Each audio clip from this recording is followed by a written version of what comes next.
Good evening, everyone. Welcome back to Trials to Triumph. I'm Pastor Brad Closter. Thank you for tuning in. Welcome if you are joining us either on our YouTube page or our Facebook channel. Welcome aboard, and glad that you could be with us. We do these for you.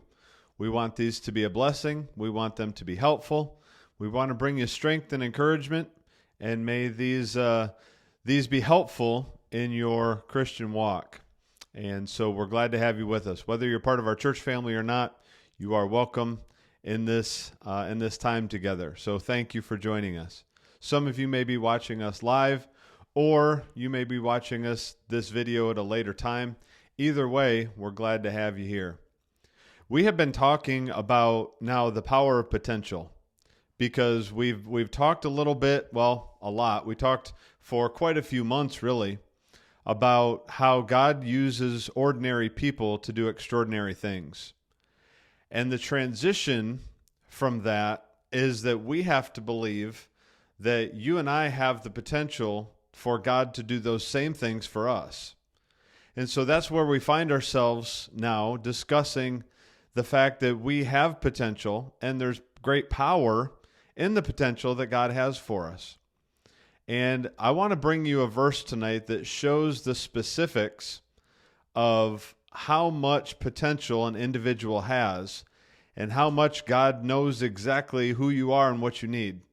Because oftentimes we fail to see our own potential because we downplay our potential and we downplay our own ability to matter to God or matter to anyone else for that matter. And we say, what could I do? How could I possibly be needed? How could I be used by God? How could I be a benefit to someone? Because after all, look at the mess that I'm in. Look at the life that I'm living. And look at the situation that I find myself in. How on earth could I possibly help anyone else? Well, I want to show you a verse tonight that helps with that. In John chapter 4 is where we're going to be.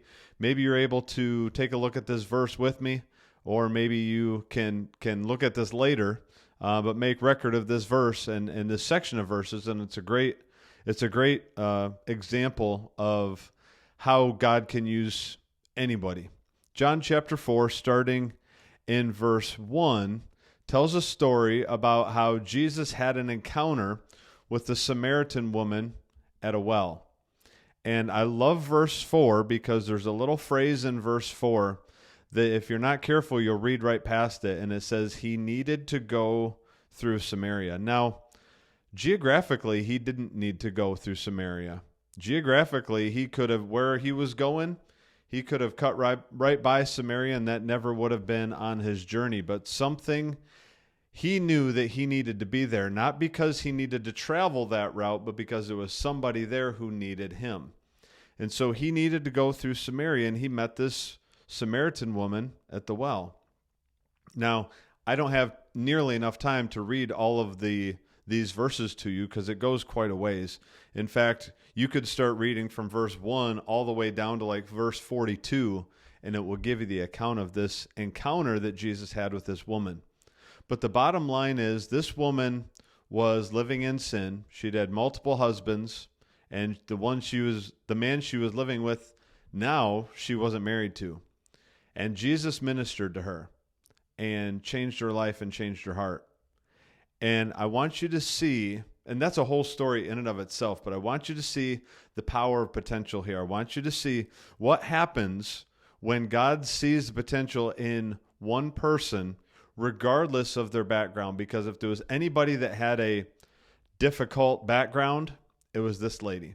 If there was anybody who would seemingly be unqualified for God to use them, it would be her. But I want to specifically see verse 39 of John chapter 4, and this is what it says. And many of the Samaritans of that city believed in him, that'd be Jesus, because of the word of the woman who testified. Now think about that.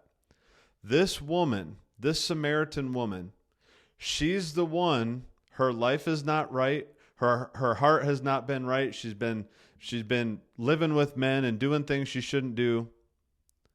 And Jesus still used her and saved a whole city. Now, it doesn't say that every person in the city was saved that day, but it says many, that to me is at least a majority.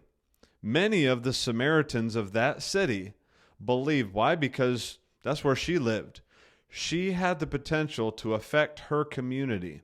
She had the potential to affect the people around her because of the words she spoke, because of what Jesus did in her, and she did something about it. Think about that potential. God cares about you. God cares about the situation you're going through. In fact, this conversation is the longest recorded conversation Jesus had in the New Testament. And he had it with this adulterous woman. See, you and I have potential. Don't downplay how God can use you because you think you're disqualified because of your lifestyle. You've disqualified yourself. You know what? If every one of us did that, none of us would qualify for anything, because we've all fallen short of the glory of God. So it's not about us and what we can do. It's about him and what he can do in us. It's very important that we don't underestimate our own potential, because here's a woman seemingly with everything in her life going wrong, but Jesus used her not to just save her, but to save a whole city. Don't underestimate the potential that God sees in you, because in you is the potential to not just imagine if you could change your community, your city, your family, your workplace, your neighborhood, whatever it happens to be. You have the potential to do that. Now stop allowing yourself the excuse of I'm not good enough. Hey, I know that was quick. I know that was a lot, but I think it's a good challenge for each and every one of us.